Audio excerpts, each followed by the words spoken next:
There's a dangerous kind of blindness that infects a man when he convinces himself he is the savior of his marriage. For 3 years, Richard Sterling looked at his wife, Maya, and saw a charity case. A quiet woman from a supposedly modest background who should have been endlessly grateful for the suburban life he provided. He paraded his 6-figure corporate salary like a crown, unaware that the woman silently serving hors d'oeuvres to his condescending colleagues stood to inherit a multi-billion-dollar global empire. When the truth finally shattered his meticulously crafted reality, it didn't arrive with a whisper. It arrived in a fleet of bulletproof Maybachs, right in the middle of the most important dinner of his life, the sprawling, heavily mortgaged 4-bedroom house in Oak Brook, Illinois, was perfectly immaculate, just the way Richard liked it. He stood in the center of the kitchen, aggressively adjusting the cuffs of his Brooks Brothers shirt, his pale blue eyes scanning the marble countertops for a single imperfection. Tonight was not just a dinner, it was an audition. David Brentwood, the formidable CEO of Ardent Solutions, was coming over. For Richard, this evening was the golden key to the vice president of regional sales position, a role that carried a $250,000 base salary, stock options, and the unassailable validation Richard desperately craved. "Maya," Richard's voice cut through the soft jazz playing from the ceiling speakers. "Did you decant the Cabernet? I told you specifically, the Stag's Leap needs at least an hour to breathe. David is a wine snob." Maya emerged from the dining room, smoothing the skirt of her elegant, understated emerald dress. Her dark skin glowed under the recessed lighting, her posture naturally straight, a lingering habit from years of rigorous boarding school etiquette that Richard had always mistaken for stiffness. "It's been decanting for an hour and 15 minutes, Richard," Maya said evenly, her voice a calm, melodic contrast to his frantic energy. "The tenderloin is resting. The sides are in the warming drawer." Richard let out a sharp, exasperated sigh, pacing toward the wine station. "I just want this perfect. You know how important this is to me. If I get this VP role, we can finally stop living paycheck to paycheck on my salary alone. I might even be able to increase your allowance so you can upgrade your little design studio setup." Maya's jaw tightened imperceptibly. Allowance. The word always tasted like ash in her mouth. When they had met 3 years ago in Chicago, Maya was deliberately living a minimalist life. She had fled the suffocating, high-stakes world of her family in Atlanta. The Hayes dynasty, a legendary black family whose tentacles reached deep into global logistics, commercial real estate, and private equity. She had wanted to know who she was without her father's billions shielding her from reality. She wanted to be a freelance graphic designer, rent a modest apartment in Wicker Park, and find someone who loved her for her, not her trust fund. Then she met Richard. He was charming, ambitious, and seemingly grounded. He had assumed from her tiny apartment and budget-conscious habits that she came from nothing. He loved playing the provider. But over the years, that provider instinct had mutated into a suffocating, condescending paternalism. He constantly reminded her of his financial superiority, belittled her freelance work, and treated her like a rescued stray. "My design work is doing fine, Richard," she replied, keeping her tone neutral. "I actually picked up a new corporate branding client today." Richard let out a short, dismissive laugh. "That's cute, honey. But a couple of $100 for a logo isn't going to pay the mortgage on this place, is it? Just focus on being the charming hostess tonight. Let me do the heavy lifting with David and Cynthia. Just smile, serve the food, and agree with whatever David says." Maya looked at her husband, really looked at him. The man she had once thought of as driven now just seemed fragile, his entire ego propped up by the artificial hierarchy of his corporate job. She remembered the fierce, booming voice of her father, Arthur Hayes, echoing in the study of their colossal Buckhead estate when she first told him about Richard. "He doesn't look at you as an equal, Maya," her father had warned, swirling a glass of neat scotch. "He looks at you as an accessory to his own ego. You're playing dress-up as a middle-class housewife. But what happens when the wolf figures out the sheep he's trying to herd, actually owns the pasture?" Maya had stubbornly cut ties with her family's wealth, freezing her trust accounts to prove her father wrong. She hadn't spoken to Arthur in over a year. She wanted her marriage to work. But standing in this kitchen, listening to Richard tell her to just smile and serve, something inside her quietly fractured.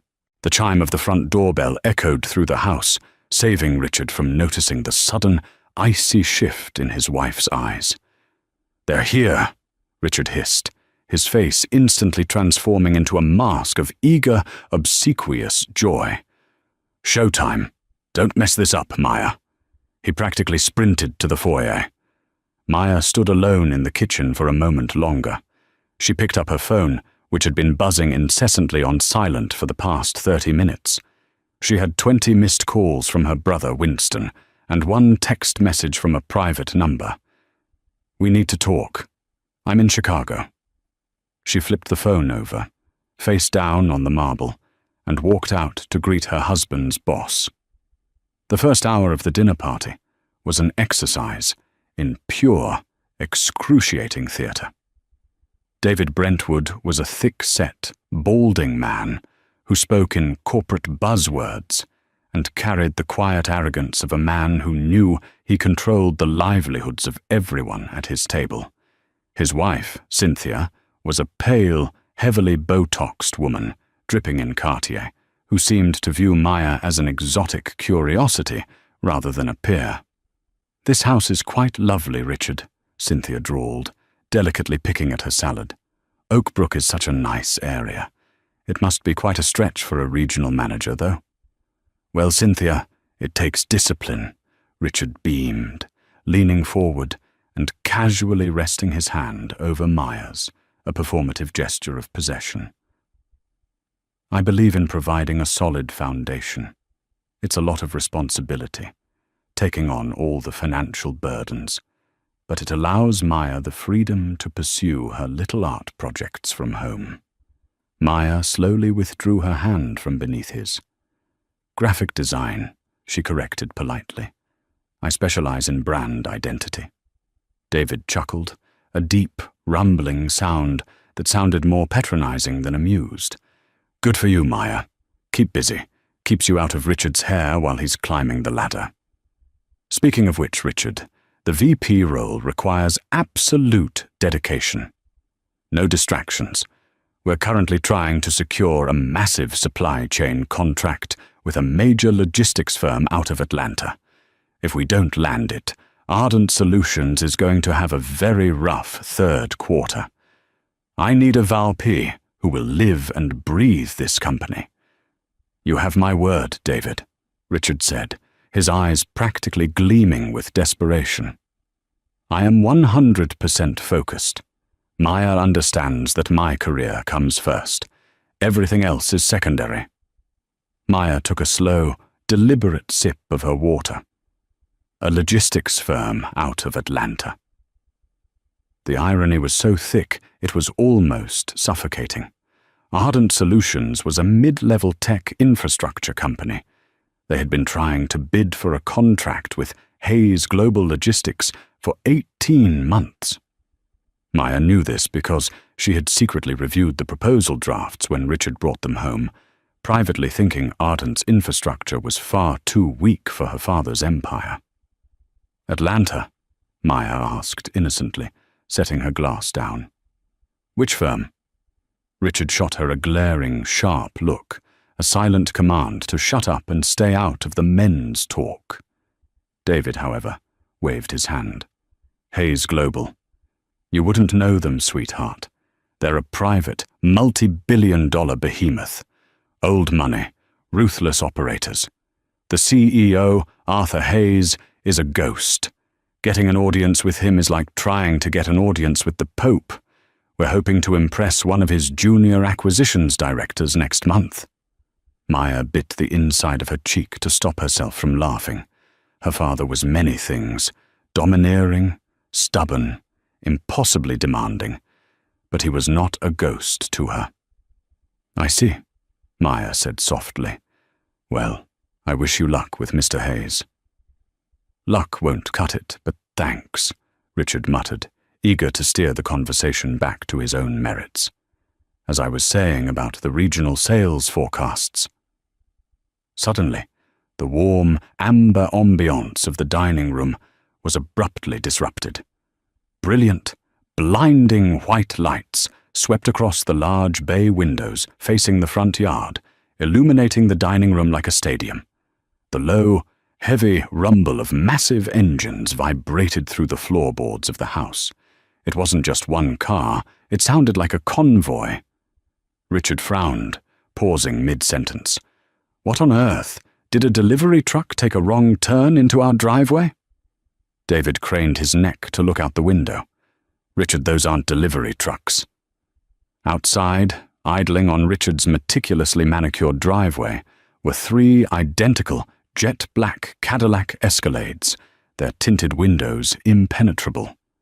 Behind them, a sleek Mercedes Maybach pulled up, parking illegally across the curb.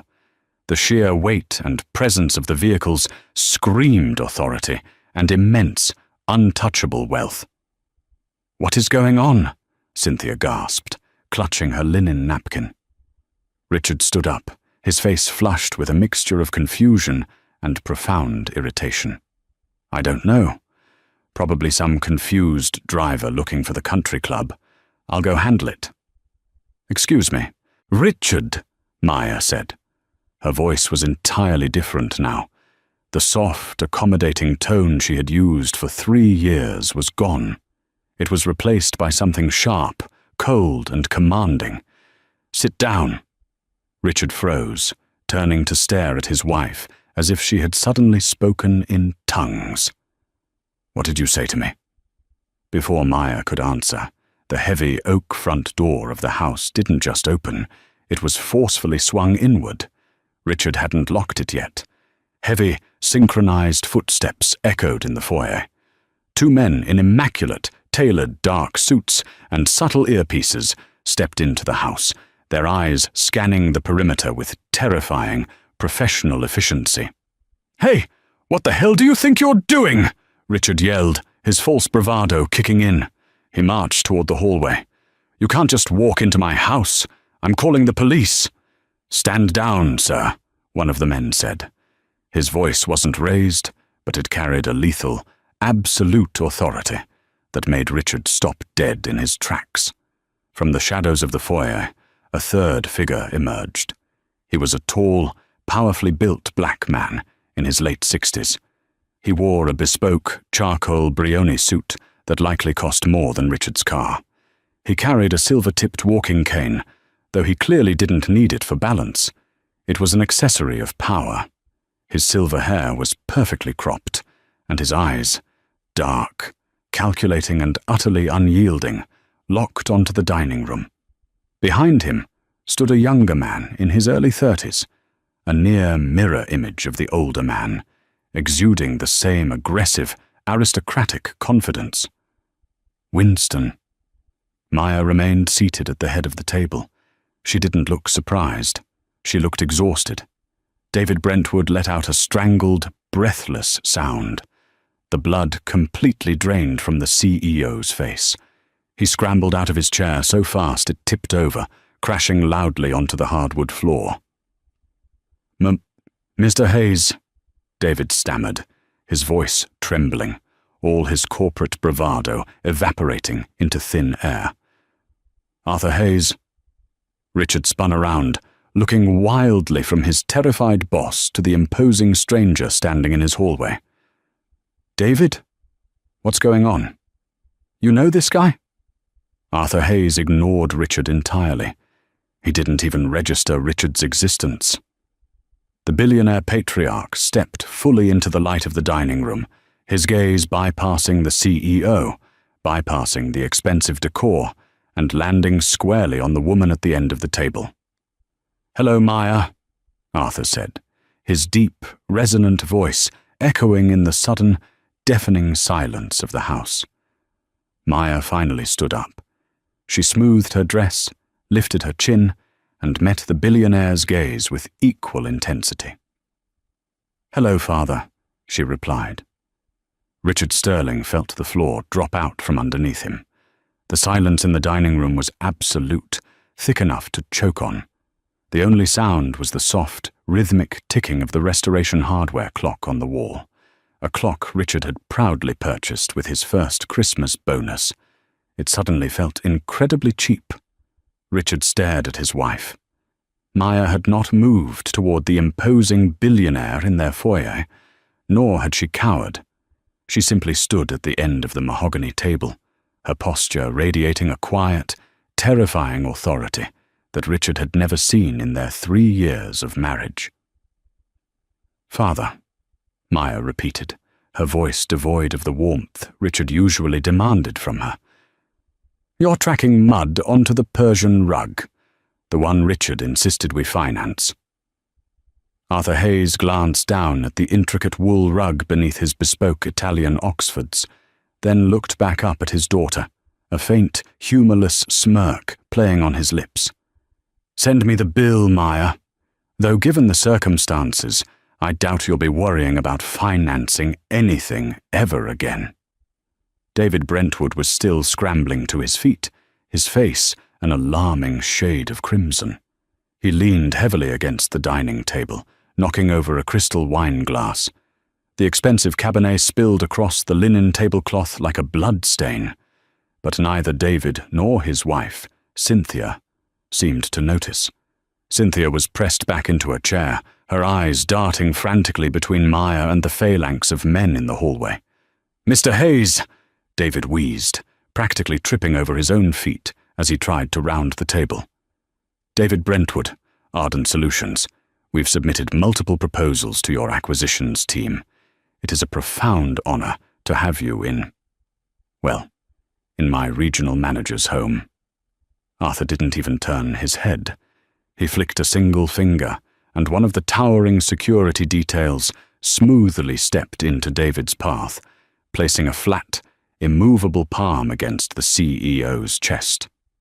David stopped instantly, swallowing hard. "Winston," Arthur said, his voice a low, gravelly command. The younger man, Maya's brother, stepped out from behind their father. Winston Hayes possessed the kind of effortless, predatory grace that only came from a lifetime of immense wealth and power. He was dressed in a navy Tom Ford suit, a Patek Philippe watch gleaming discreetly at his wrist. "Hello, little sister," Winston said, stepping past the security guards and into the dining room. He casually surveyed the suburban home, his eyes lingering on the framed generic artwork and the modest chandelier. He didn't sneer, but the sheer pity in his gaze was worse. "Playing house in the suburbs. It's been 3 years, Maya. The Bohemian experiment has officially run its course." Richard felt a hot, blinding surge of adrenaline and confusion. He stepped squarely between Winston and Maya, puffing out his chest. "Excuse me. I don't care who you people think you are, or if David here knows you. This is my house. You are trespassing, and you do not speak to my wife that way." Winston stopped. He looked at Richard for the first time. It wasn't a look of anger. It was the look a scientist gives a particularly uninteresting insect under a microscope. "Your house?" Winston echoed, amused. He reached into his breast pocket and withdrew a sleek, black leather folio, tossing it onto the dining table.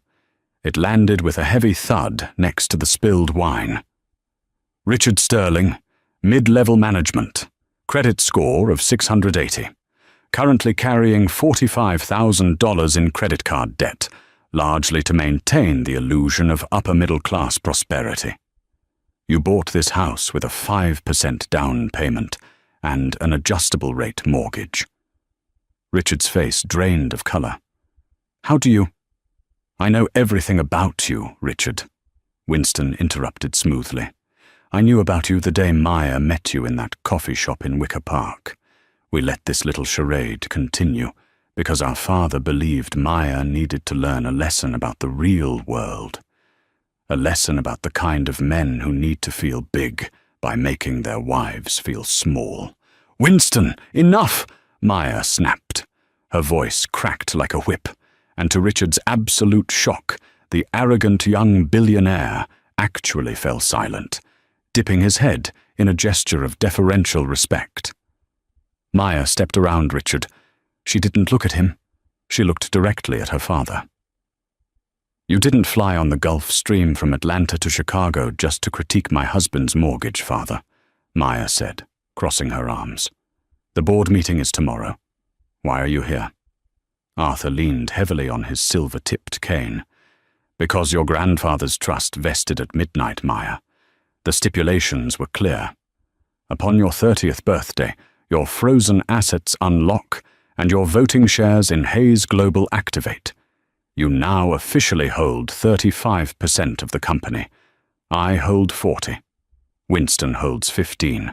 The board holds the rest. Richard's knees suddenly felt like they were made of water. 35%.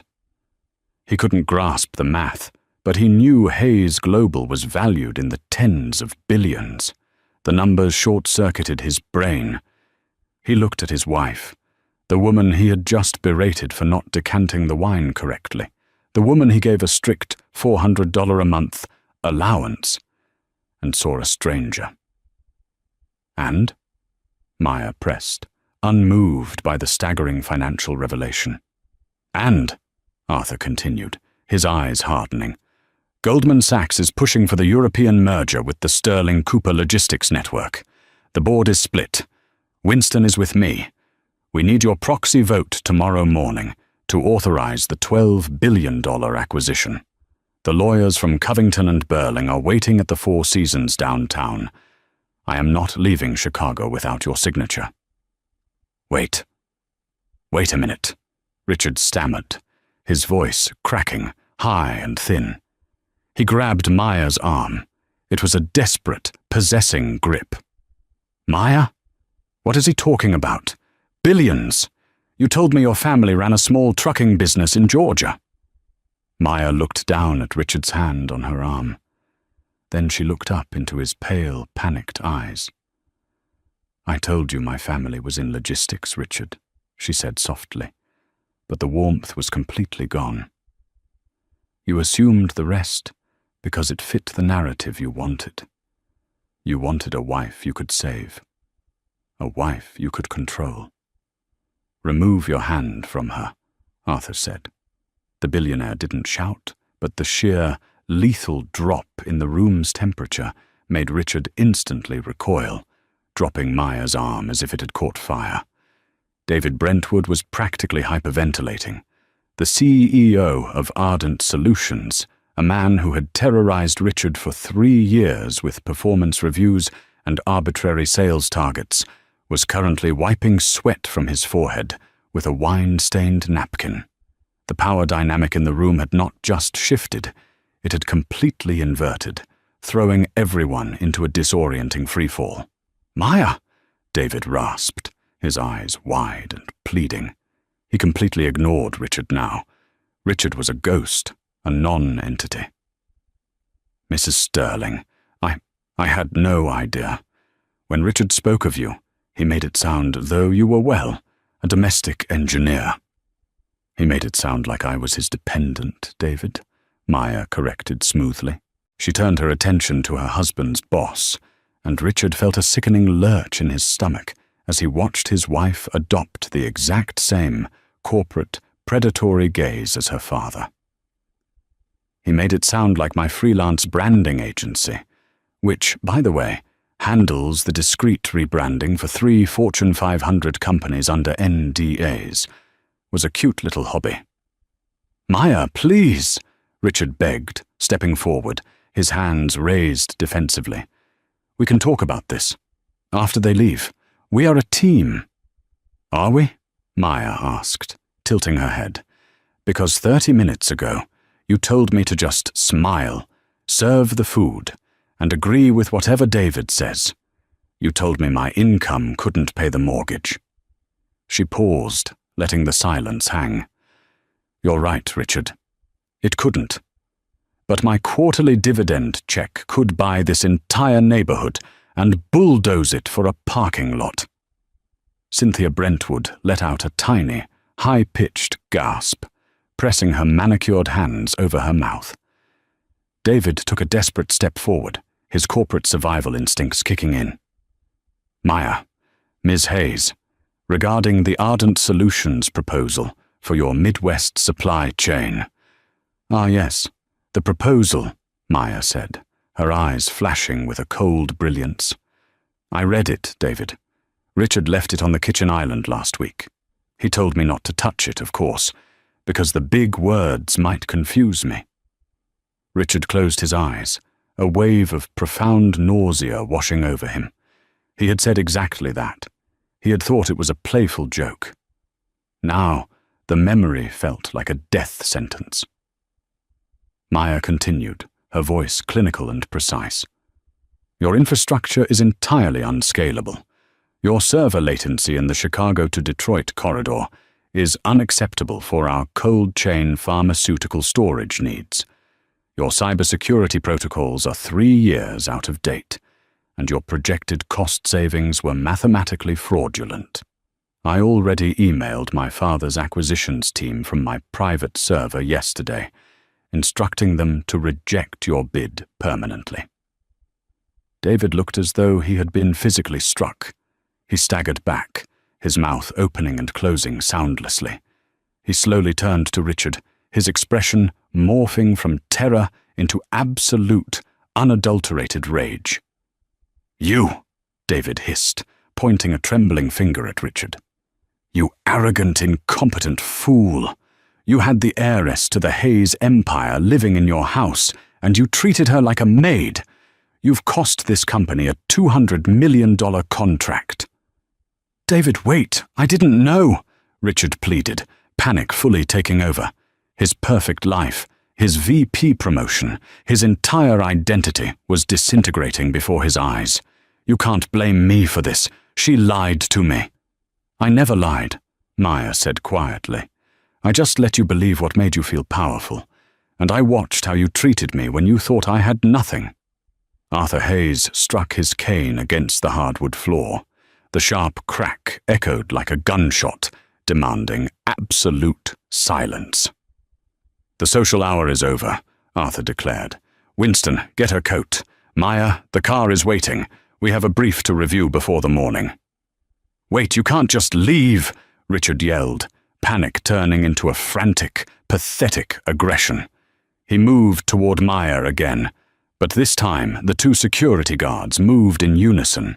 Before Richard could even blink, a massive hand clamped onto his shoulder, spinning him around and forcefully shoving him backward. Richard tripped over the leg of a dining chair and crashed hard onto the floor, knocking over a side table. "Richard!" Maya yelled, taking half a step forward, her instinct to help him warring with the cold reality of the moment. "Leave him," Winston said, stepping between Maya and her husband. He draped a stunning, heavy cashmere coat over his sister's shoulders, a coat Richard had never seen before. "He's right where he belongs, on the floor, looking up." Maya looked down at Richard. He was scrambling to sit up, his perfectly pressed Brooks Brothers shirt wrinkled, his hair disheveled, his eyes wide with a mixture of fear and begging. This was the man she had loved, the man she had given up her empire for, hoping to find a simple, equal partnership. But there had never been equality. There had only ever been his ego and her silence. "I'm going to the hotel, Richard," Maya said, her voice finally trembling, a sliver of genuine heartbreak breaking through her icy exterior. "I need to sign these papers. I need space." "Maya, please don't do this," Richard choked out from the floor, tears finally spilling over his eyelashes. "I love you. You loved being better than me, Maya corrected softly. She turned away, walking past the terrified David and Cynthia Brentwood, past the shattered crystal and spilled wine, and out into the blinding glare of the Maybach's headlights. The heavy oak door closed behind her, leaving Richard Sterling sitting in the ruins of his perfectly immaculate, heavily mortgaged life. The morning sun over Lake Michigan offered no warmth to the penthouse suite of the Four Seasons. At 8 a.m. sharp, the room was a hive of high stakes, ruthless efficiency. 5 senior partners from Covington and Burling sat alongside 2 managing directors from Goldman Sachs. The air smelled of expensive espresso and the metallic tang of impending corporate warfare. Maya stood by the floor-to-ceiling windows, looking down at the crawling traffic of the magnificent mile. She was no longer wearing the understated, clearance rack dresses Richard had preferred. She wore a tailored, slate-grey Alexander McQueen suit that draped her frame like modern armor. Her natural hair, usually pulled back into a modest bun to appease Richard's traditional suburban sensibilities, was now worn free and striking. "The proxies are prepared, Maya," Arthur Hayes said, seated at the head of the massive glass conference table. He tapped a Mont Blanc pen against a towering stack of legal documents. "We have the Goldman underwriters on standby. With your 35%, we authorize the Sterling Cooper acquisition by 10 a.m., and the market responds by the closing bell. Let's get this over with." Winston leaned back in his chair, checking his phone. "It's a $12 billion play, Maya. Don't overthink it. Just sign on the tabs. We have a flight back to Atlanta at noon." Maya turned away from the window. She walked slowly toward the table, her heels sinking silently into the plush carpet. She didn't reach for the pen. Instead, she picked up the executive summary of the acquisition, flipped to the 4th page, and casually dropped it back onto the glass. "I'm not signing it," Maya said calmly. The silence in the penthouse was immediate and absolute. The Goldman Sachs directors exchanged alarmed glances. Winston stopped texting. Arthur's hand froze mid-tap. "Excuse me?" Arthur's voice was dangerously low, a rumbling warning that usually sent his executives running for cover. "You heard me, Father," Maya replied, taking a seat directly opposite him. "I am not authorizing the Sterling Cooper merger. I spent the last 3 years playing a suburban housewife, yes. But did you honestly think I spent all day baking sourdough and arranging throw pillows?" Winston let out a sharp, incredulous laugh. "Maya, this is not the time for a rebellion. This is a board mandate. You don't know the logistics sector the way we do. I know that Sterling Cooper's European ground fleet is facing a massive union strike in Germany next quarter, which they've conveniently buried in their risk assessment," Maya countered, her voice snapping like a whip. "I also know they are carrying $3.2 billion in underreported pension liabilities for their retiring domestic workforce. If Hayes Global absorbs them now, our stock drops 15% the moment the SEC filings go public. It's a toxic asset disguised as an expansion." The lead partner from Covington and Burling, an older man named Harrison, paled slightly and looked at his notes. "Ms. Hayes, the pension liabilities are projected to be manageable through asset liquidation."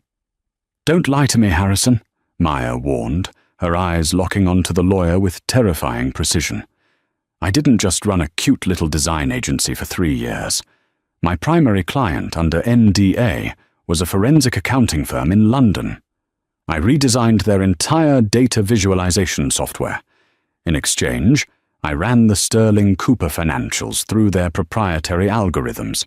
The company is bleeding. You are buying a sinking ship just to boost our quarterly market share." Arthur stared at his daughter. The anger that had initially flashed in his eyes was slowly being replaced by something entirely different. Shock, and beneath that shock, a reluctant, begrudging pride. You froze your trust, Arthur murmured, leaning forward. You walked away from the family office. You lived on a mid-level manager's meager salary.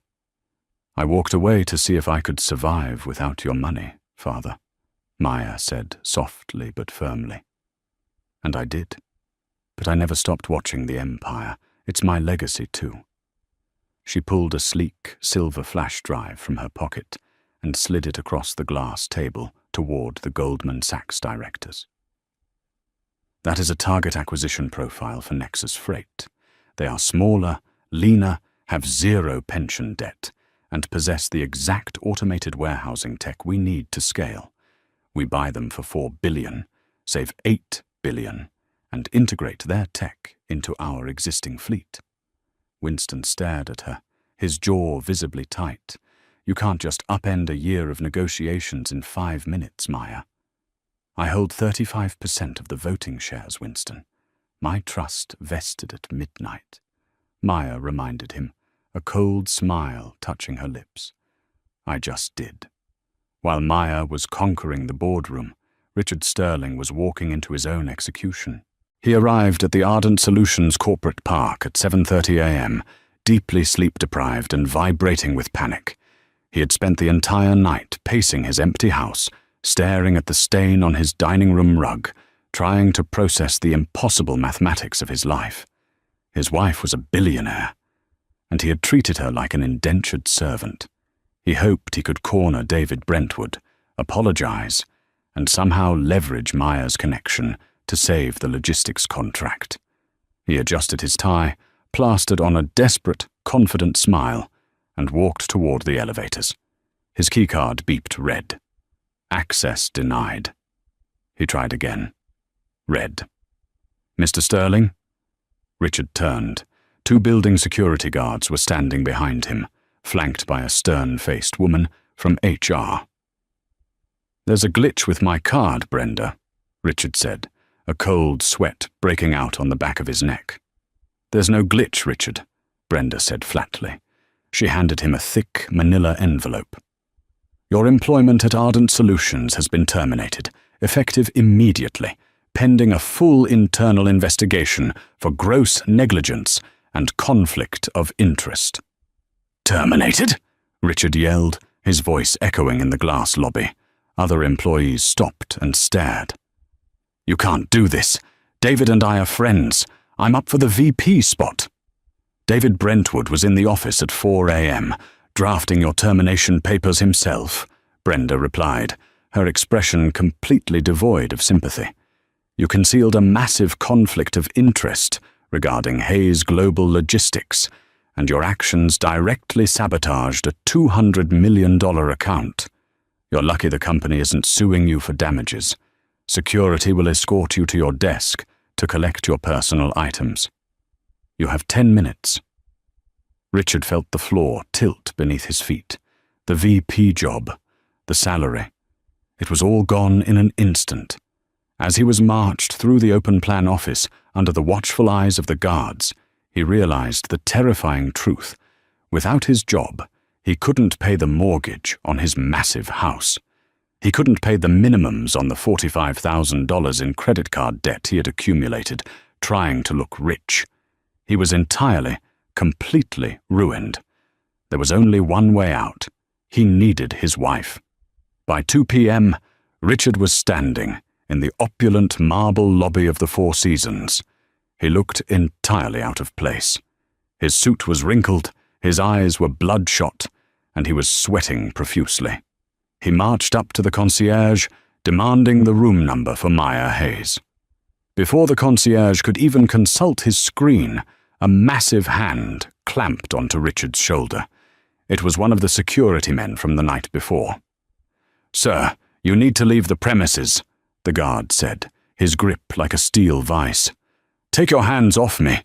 I'm here to see my wife, Richard shouted, thrashing in the man's grip, drawing stares from wealthy tourists and business executives passing through the lobby. Maya! Maya! Let him go, Marcus. The voice cut through the lobby like a blade. Richard spun around. Maya was descending the grand staircase. She looked like a goddess of vengeance. The slate-grey suit, the flawless posture, the aura of untouchable wealth. It was intoxicating and terrifying. Behind her walked Winston and a man Richard recognized as a high-powered Chicago divorce attorney. The guard released Richard, stepping back but keeping his eyes locked on him. "Maya!" Richard gasped, rushing forward, though he stopped a few feet away, intimidated by her sheer presence. "Maya, please. We need to talk. You have to listen to me." Maya stood on the final step, looking down at him. "You have exactly 2 minutes, Richard. Then my flight leaves for Atlanta." "They fired me," Richard blurted out, the humiliation burning his throat. "David fired me this morning. Maya, I'm ruined. The mortgage, the car payments. I can't afford any of it. Please, honey. I know I was stressed last night. I was out of line. But we are husband and wife. We vowed to support each other." Winston let out a scoff, shaking his head in disgust. "The audacity is actually impressive." Maya held up a hand, silencing her brother. She stepped down onto the lobby floor, closing the distance between herself and Richard. For a brief second, Richard saw a flicker of the gentle woman he had married, and a spark of hope ignited in his chest. "You're right, Richard," Maya said softly, her brown eyes searching his face. "We took vows, but let's be honest about why you married me. You didn't marry me because you saw a partner. You married me because you saw someone you could control, someone who made you feel like a king because you thought I was a peasant." "No, that's not true. I loved you," Richard pleaded, tears springing to his eyes. "You loved the idea of me," Maya corrected, her voice hardening, the softness vanishing entirely. "You loved coming home from your corporate job and explaining the world to me. You loved withholding money from me, so I had to ask for an allowance. You loved putting down my career so yours would look bigger. You built your entire self-esteem on the foundation of my supposed inferiority." Richard opened his mouth to argue, but he had no defense. The truth was stark and undeniable. Maya signaled the attorney behind her.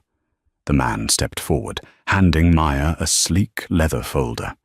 She opened it and pulled out a thick stack of documents, pressing them firmly into Richard's trembling hands. "What is this?" Richard whispered, looking down at the legal seals. "Divorce papers," Maya said. "Filed this morning. But you don't need to worry about a lengthy legal battle, Richard. It's going to be a very clean break." Richard's eyes darted over the first page, panic setting in. "Maya, wait. You're worth billions. I gave you 3 years of my life. I provided for you. Legally, I'm entitled to—" "You're entitled to absolutely nothing," Maya interrupted, a chilling smile curving her lips. Richard froze. "What?" "Do you remember the night before our wedding?" Maya asked, her tone conversational but lethal. "You were so worried about your precious $150,000 in your 401k. You were so terrified that your poor freelance designer wife was going to trap you and take half your middle-class net worth. So you made me sign a prenuptial agreement." Richard felt the blood drain from his head. He remembered. He had bought a cheap, boilerplate prenup online and bullied her into signing it in their kitchen, telling her it was just a formality. "I had my family's lawyers review that little online document last night," Maya continued, leaning in slightly, her voice dropping to a whisper, meant only for him. "It states, explicitly, that in the event of a divorce, whatever assets are brought into the marriage by an individual, or acquired in their name during the marriage, remain solely theirs. No alimony, no spousal support, no division of separate accounts." Richard started to hyperventilate. The document trembled in his hands. "You wrote the contract to protect yourself from my poverty, Richard," Maya said, stepping back, adjusting the cuff of her McQueen jacket.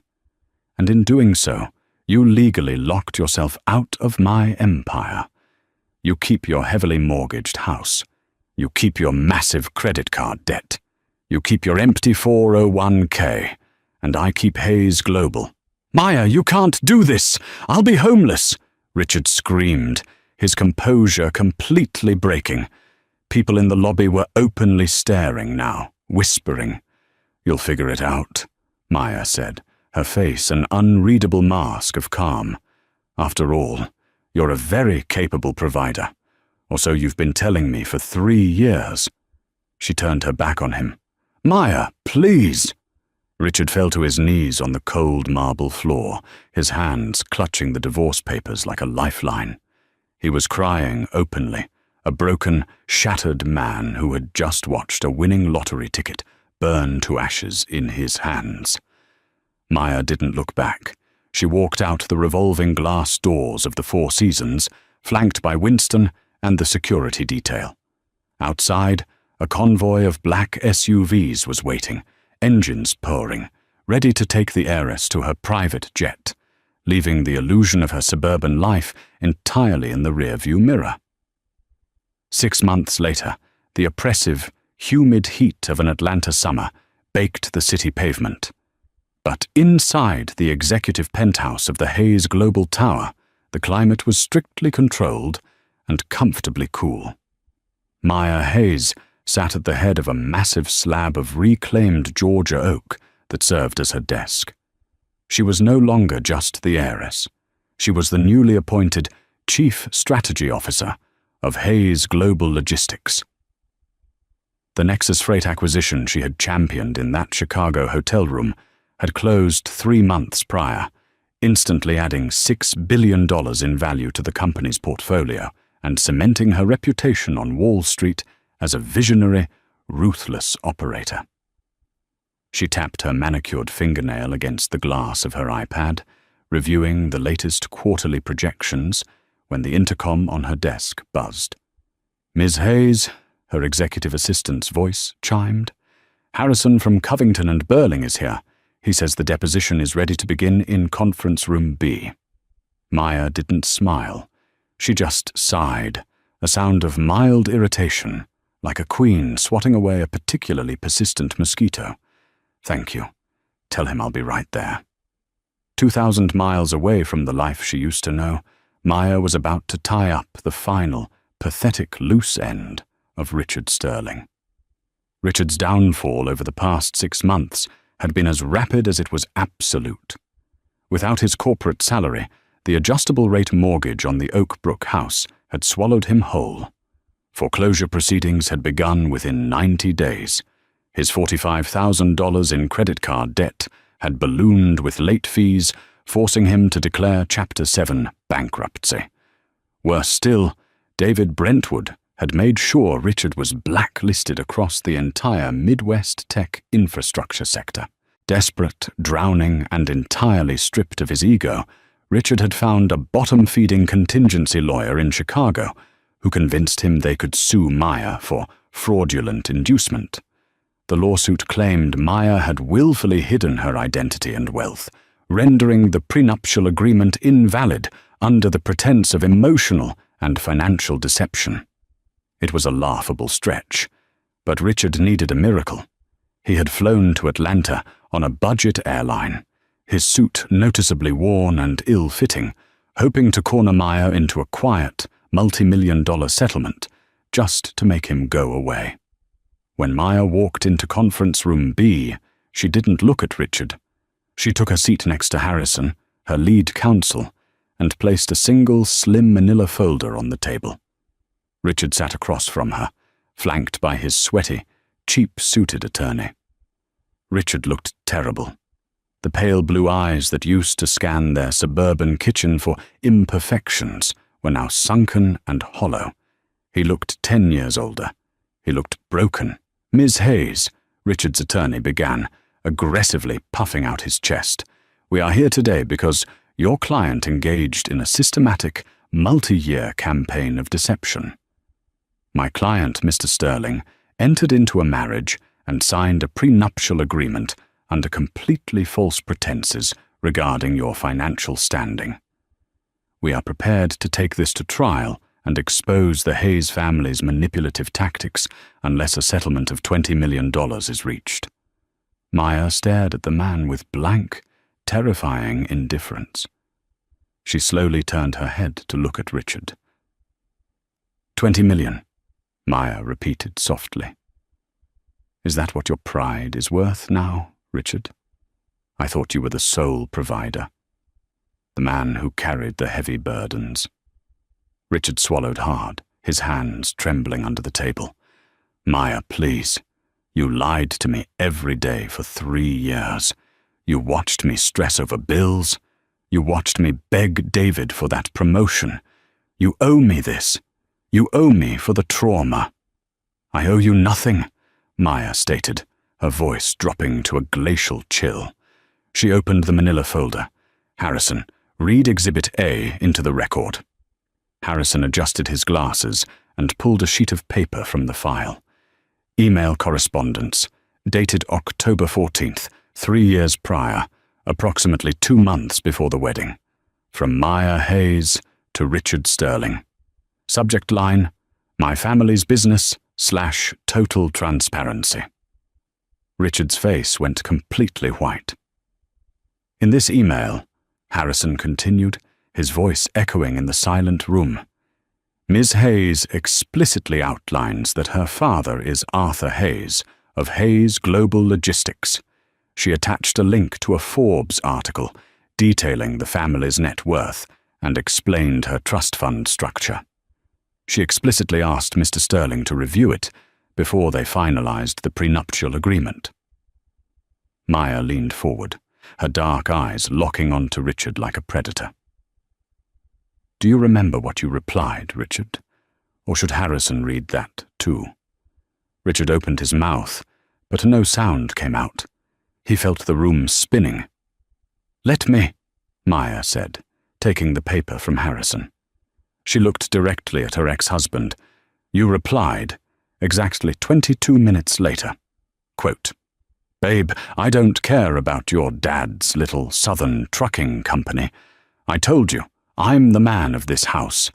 Don't worry your pretty head about business stuff. Leave the finances to me. Just sign the prenup so we can protect my 401k. Richard's attorney slowly closed his legal pad. The case was dead. It wasn't just dead. It was buried under a mountain of documented, arrogant misogyny.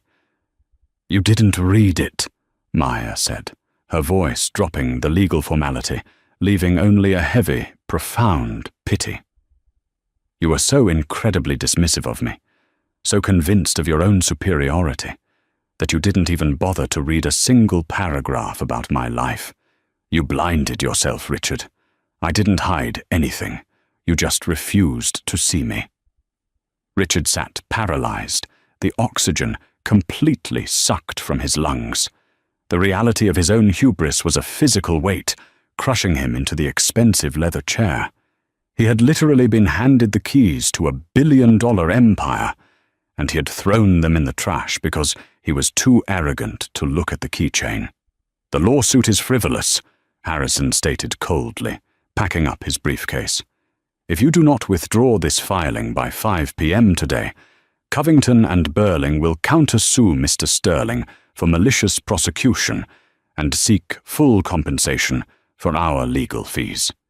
Given your client's current bankruptcy status, I imagine that would result in wage garnishment for the rest of his natural life." Maya stood up. She smoothed the skirt of her custom Dior suit, looking down at the man who had once tried to make her feel small. "Goodbye, Richard," she said softly. She turned and walked out of the conference room, the heavy glass doors closing silently behind her. She didn't look back as she walked down the sunlit corridor of her empire. She had a board meeting in 10 minutes. She had a multi-billion-dollar global supply chain to run. And for the first time in her life, Maya Hayes was exactly where she belonged. Ego is a dangerous drug, and blinding arrogance is the quickest path to a complete downfall. Richard Sterling learned the hard way that when you build your entire self-worth on making others feel small, your house of cards will inevitably collapse the moment the truth is revealed. Maya's journey from a silenced, underestimated wife to a formidable billionaire titan proves that true power doesn't need to shout to be heard. It simply waits for the right moment to strike. If you loved this dramatic story of karma, hidden identities, and ultimate poetic justice, please like this video, share it with your friends, and subscribe to our channel for more intense, real-life inspired storytelling. Let us know in the comments below. What would you have done if you were in Maya's shoes? Hit the bell icon so you never miss an update, and we'll see you in the next story.